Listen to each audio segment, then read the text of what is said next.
पहिल्यांदा तर मला असं वाटतं की कोणीही कुठल्याही समाजाला एकमेकासमोर उभं करणं हे योग्य नाही. समाजात तेढ निर्माण करणं हे देखील योग्य नाही.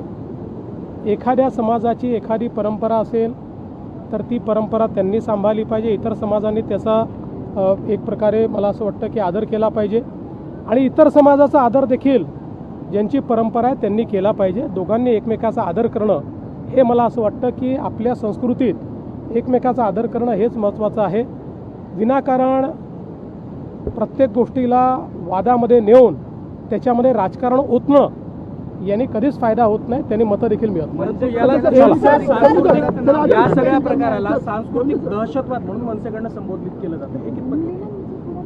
मी तुम्हाला एक सांगू का, अनेक वेळा चर्चेत राहण्याकरता वेगवेगळे लोक वेगवेगळ्या गोष्टी करत असतात.